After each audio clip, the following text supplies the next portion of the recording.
says that Naruto should have been the. That is an interesting take. Sakura is stronger than Hinata. Well, because the Dragon Ball Hot Take video did so well, I figured why not spin the block and do one on one of the big three, one of my favorite anime of the big three, Naruto. So without further ado, let's get into some of these interesting hot takes that people have over Naruto. You're now watching the Captain.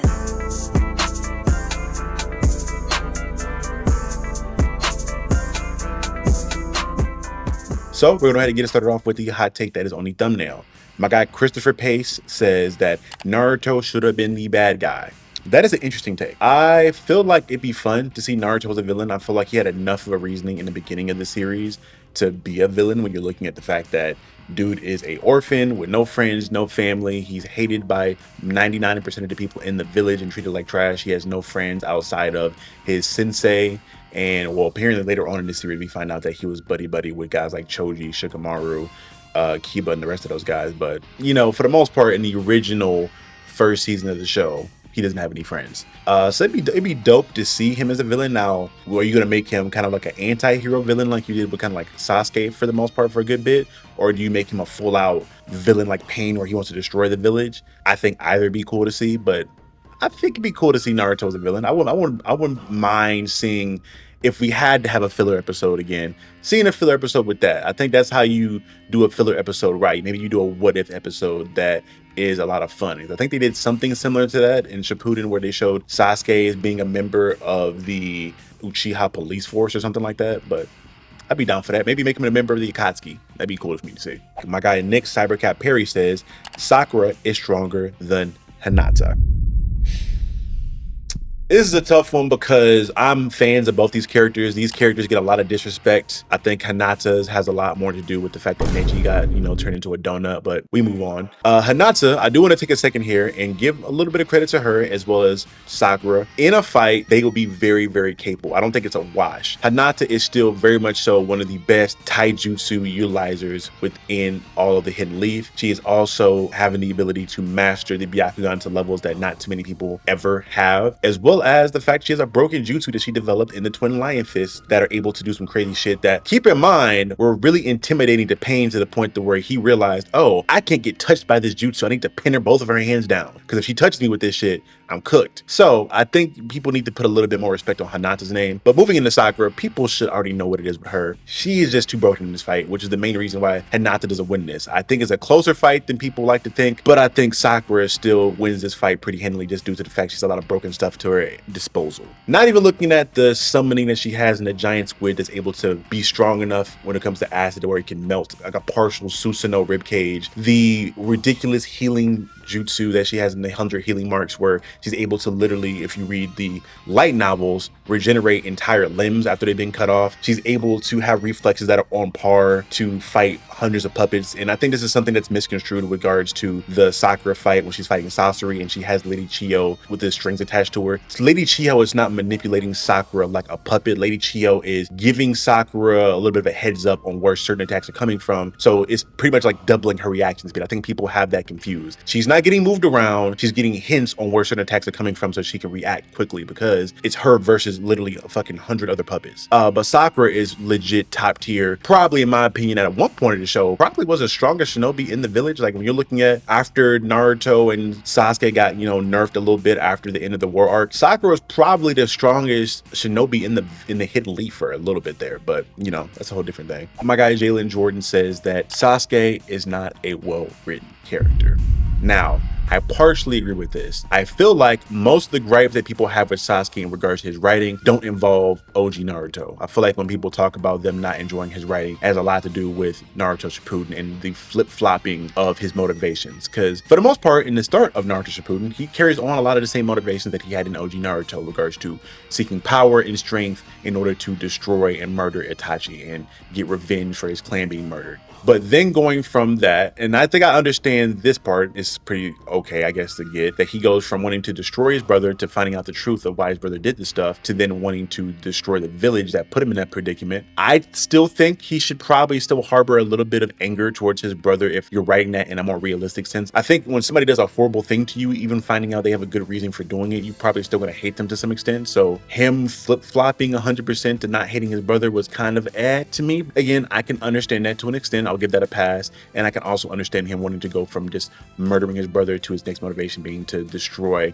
the village. Now, the annoying thing is going from wanting to destroy the village to wanting to be the Hokage of the village to just being this sentinel of the village and protecting it. I think that was something that you can have done, but I think it was rushed. I think that's the biggest issue with most of Sasuke's writing is his motivation is changed on a whim. His thought process on things changed on a whim, and it doesn't feel like it's ever earned in Shippuden. It feels like Sasuke is just getting yanked back and forth into directions that are needed for the plot to serve the narrative. And I feel like there's a lot of moments where he should have been taking a lot more time to process a lot of his trauma and emotions. Because again, you go from seeing your family being murdered and having this hateful vendetta against this person to finding out that this person was coerced into doing this thing. Essentially, you go from hating this person to loving this person like that. It's a lot. I think that's the biggest issue when I'm looking at the writing for Sasuke Uchiha in most of Naruto. Second take from my guy Jalen Jordan. He says that Naruto should know more jutsu. This is something that really irritates me too. I 100% agree with this hot take. This is the first hot take that I'm like 100% 10 toes in on. Naruto having top 3 chakra pulls in the entire show, where he just has what's seemingly an unlimited amount of chakra just naturally on his own being an Uzumaki. Then you have all that extra massive pool of chakra that he gets from being a Genturiki, and not just a Genturiki, probably the strongest Genturiki in Kurama. So he has infinite well of chakra. We find out by the end of Shippuden where he has taken in chakra natures from all the different other Genturiki. So now he essentially knows all the chakra natures. You're telling me that he doesn't know any more jutsu or doesn't utilize any more jutsu than his shadow clones, his Rasengan, or his summoning jutsu, or maybe the frog kumite martial arts, or well, hell, even the sage jutsu, or just enhanced version of the jutsu he already has. I'm cool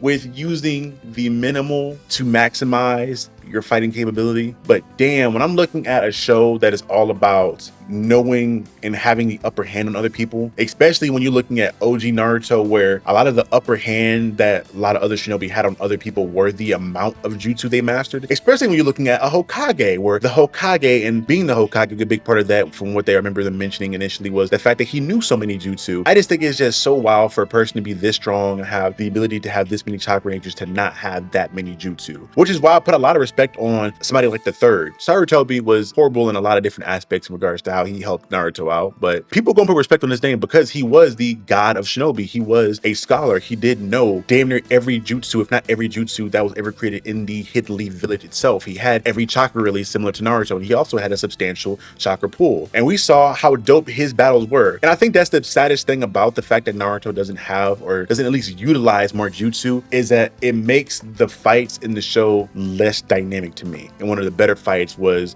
the Sarutobi versus the Orochimaru fight in OG Naruto during the attack on the village. When we saw them fighting on that rooftop, the fact they went like band for the different jutsu they were using, from the mudslide to the prisons to the Reaper Death Seal to the summoning stuff, we got to see on full display all the crazy shit a Hokage level person could do with all the different jutsu. And I just feel like later on in the show, we went from, hey, how many different jutsu can you master, to, hey, what broken jutsu can you bring out? What big whomping thing can you throw on the table to just like blitz and overpower everybody else? Chakra mechs in the Susanos to the crazy optical jutsu. I feel like it went from just strategy and outsmarting one another in a shinobi type fashion to just big dick, big guns on table. I outpower you. Naruto should definitely know more jutsu. My guy Ridley Calligraphy says that we needed more involvement with the other Jinchuriki hosts than just the majority being off-screened. This is one I 100% agree with as well. We get some good hot takes now. I feel like we should have definitely had a lot more time and moments spent with the other Jinchuriki in the Naruto series.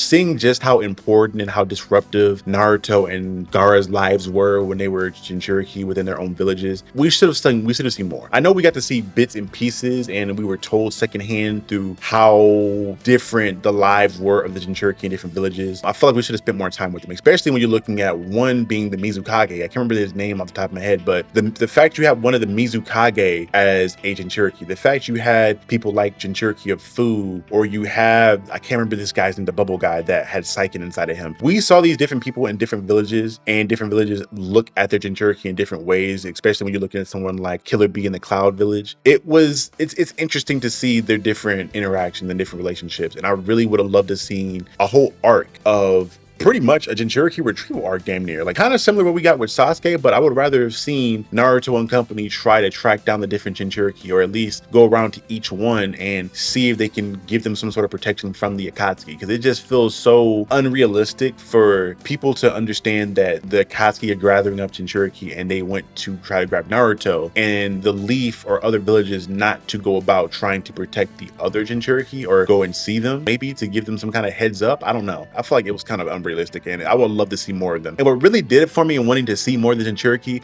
was that filler ass episode where we got to see the Genturiki damn near have some kind of a hidden village of their own. I guess it was like a filler episode where we got to see them all team up and assault this castle. It would have been cool. It would have been cool to see them all have some sort of a relationship versus them just get all killed off screen and then poof, that's it. We don't get to see any more of the Genturiki. So another one here from Mr. Calligraphy, he says that Naruto needed an arc or two with Jiraiya during the time skip. And I 100% agree with this. I think this is most of the issues that I have with Naruto Shippuden is the whole aspect of 90% of the things in regards to significant moments or character relationships happen off screen. And I think there should have been a lot more time spent around the relationship with Naruto and Jiraiya, especially when you know that Jiraiya's death is going to be such an instrumental moment in this series going forward. People were already kind of sad about it because we saw Jiraiya up until that point, but I think if we would have saw more time and a lot more of an arc with Jiraiya and Naruto, it would have hit just that much more. Even if it was just like a movie, a side and filler movie where you got to see them go on an adventure together, I think that would have been cool. I mean, I think this also goes into the point I had earlier in the Naruto knowing more jutsu aspect of it. I understand that Naruto's chakra natures are more based in wind chakra, but I feel like he should have been able to learn more of the jutsu that Jiraiya had during that time period. I find it very unrealistic that Jiraiya only stuck to teaching Naruto the basic stuff and would look to give him more jutsu in his arsenal to protect him from the Akatsuki potentially hunting him at one point. Especially when a lot of Jiraiya's jutsu that you see are kind of defensive when you're looking at the lion's mane technique. So maybe Naruto can learn that. Maybe he learns how to do more tag team jutsu with the Toad. I think that's another significant thing that Jiraiya has that Naruto should have had earlier on, is a lot more tag team jutsus with his summoning. Because seeing the Toad oil fireball jutsu thing that Jiraiya was doing, I can't remember the name of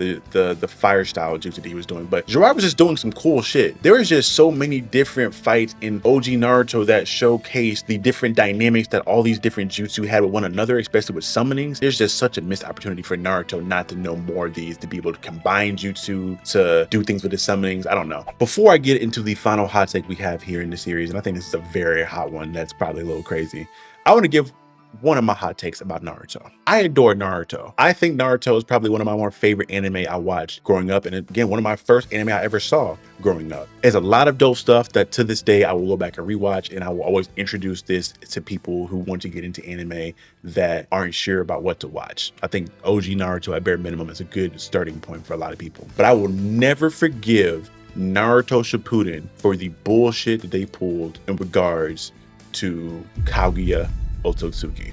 Who? Kaguya Osuki's reveal is probably the worst anime reveal of all time. When you're starting from OG Naruto, getting into the Naruto Shippuden series, there's a constant there. One constant that I've noticed is the building up in the lore and the mystique and eventual reveal of Madara Uchiha. He's shown in statue form. You see characters discuss him. You get into the beginning of Shippuden and Kurama, who is this tail beast demon who we know is ancient and very strong. He even gives Madara props in passing while he's discussing stuff with Sasuke. So all these different people and mythical beings of legend and strength, all to a certain extent bow down to Madara Uchiha, to the point to where he is finally revealed in the Great Shinobi War, and you see him do crazy shit like 1v 200,000 million shinobi at one time, him dropping meteors on people of an army, him soloing all the Kage relatively easily without breaking a fucking sweat. He does all this dope stuff after all this time. That was peak level writing because you built him up up so much and then you delivered on them. Where they fucked up was the introduction of Kaguya. Because you have this character in Madara who's built up so much over time, you have him go through things like trying to unleash the infinite Tsukuyomi plan, and you see a lot of that stuff come into fruition. Only for last minute, you have this character who has never been introduced, never been discussed, appear and just take over this series. Like, it's like you have this secret hidden boss at the end who just comes over and just takes it over and just oversteps bounds. It feels like I'm making this dish, I'm making an amazing dish, and I'm putting in all these cool ingredients, and then by the time I'm done with it, I'm like ready to serve this dish to people, I throw in this random bullshit dish like fucking raisins. Yeah, I'm making amazing potato salad, and last minute, I'm throwing in fucking raisins, and I'm fucking the whole thing up. That's essentially what Kaguya Osuki is in Naruto. Kaguya Osuki is the raisins in the potato salad at a fucking cookout. She's unneeded. When you put her in there, it fucked the whole thing up because the thing was going just fine until her introduction. And the thing that pisses me off even more is that once she's introduced and you introduce this whole concept of chakra aliens from the moon and shit with the Osuki clan, now you then have all this other alien bullshit that's moving away from the shinobi aspect from Naruto. And I think it already was moving away from that significantly when you're looking at the origins of the Susanoo and all the other crazy mech shit that they were doing. But god damn it, I just think the Osuki shit was something that came in and did irreparable damage to Naruto as a whole. Now, from what I'm hearing with Boruto and the Blue Vortex stuff, I'm hearing there's a lot of amazing things that they're doing to try to, make up for a lot of the crazy mech stuff where they're making chakra essentially irrelevant. So I think a lot of the show going forward, a lot of the manga is going back to taijutsu for the most part. But yeah, bro, that Kaguya Osuki was like the marker on the map of where Naruto fucking tanked and went downhill for me. Again, love Naruto. We'll rewatch it. We'll introduce it to people. We'll have a lot of moments. Hell, I have a fucking Naruto headband in the style of Blurred. I have a lot of Naruto shit that I would like to get as far as collectibles for my background, but god damn it, fucking Kaguya damn near killed that show for me. Not gonna lie. And getting into the last hot take, there's a guy by the name of McStuffins, funny ass name. He has a scorching hot take that Naruto should not even be in Naruto.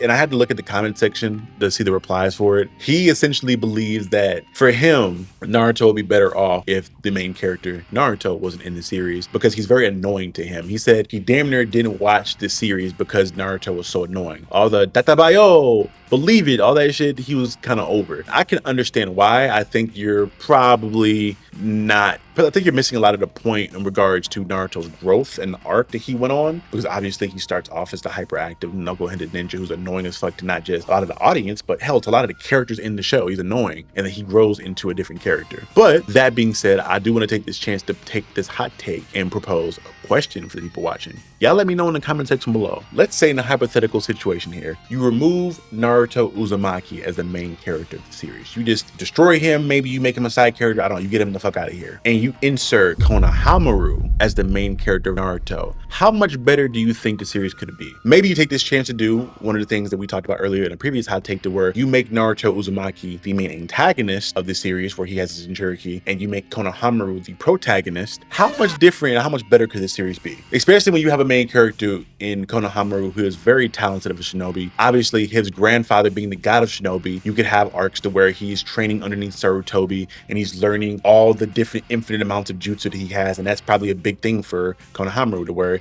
he has to utilize all these different types of jutsu versus him learning the few jutsu that he learned from Naruto, being the Rasengan.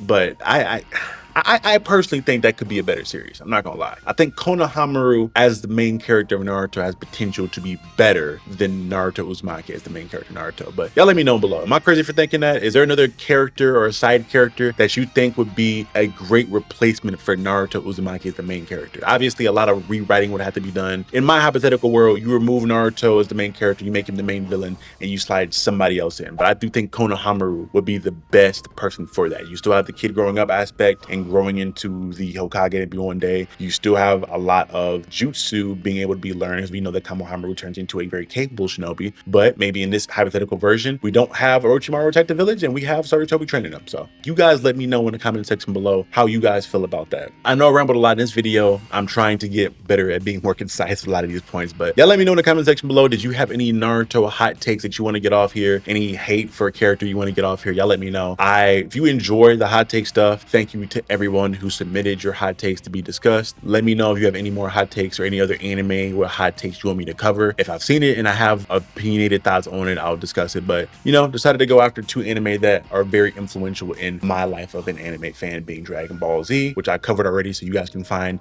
in the video here on the channel that I'll have linked at the end screen of this video. And again, I'll look at doing Naruto again, probably, if you guys want me to do Boruto or Shippuden, whatever it may be. We'll probably look at doing some more hot takes on different anime. But again, this has been Captain Diesel of Captain Diesel's Dojo, and I will see you guys next time. Peace.